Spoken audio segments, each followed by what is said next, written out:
In this segment, we're going to look at aesthetics and functionality, and this correlates quite strongly to some of the things we've already looked at. Internet conventions, which are really about functionality of the user interface, and aesthetics, which are about the formal resolution of how something looks, which is often connected to the content. We can think about this in a very simple way when building a user interface, in terms of how it looks and how it works. And a user interface designer tends to work with both of these things together. So we're going to pull these things apart to look at them separately. So if we think about how to turn this into a button, for instance, we could make some design moves that are purely aesthetic to make this happen. We might create a background shape behind the type, so we've got a physical area that we know is interactive. We might add some text so we know what the button is going to do. We might decide we want the button to look three-dimensional to make it look physical. We could change the typography, we could change the color of the typography as well. All of these things might make part of our interface look a certain way, but it might not necessarily change how it works.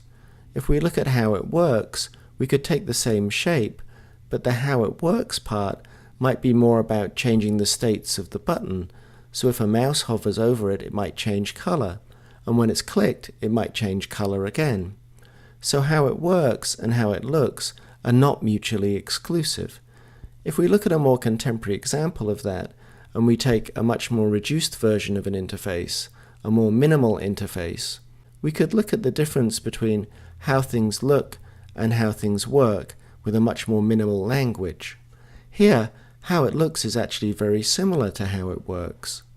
We don't need to try and create something that physically looks like a button because we already understand that everything on the screen is going to be interactive due to interface conventions that we're already familiar with. So how it looks and how it works become fused into one thing. The aesthetics and the functionality become merged together as one interface element.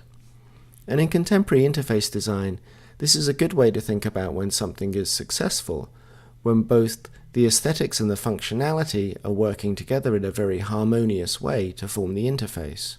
To use some of the same language we've already looked at, the aesthetic part of the interface design is about giving the interface a sense of individuality, whereas the functional part of the interface design is about giving it some familiarity, some ease of use. And when you put these two things together, it can be very powerful. So the aesthetics are creating an individual feeling, but the functionality of the interface, the familiarity of it, is making it easy to use as well. So you have both functionality and visual interest. And putting these things together is really the key to making a successful user interface.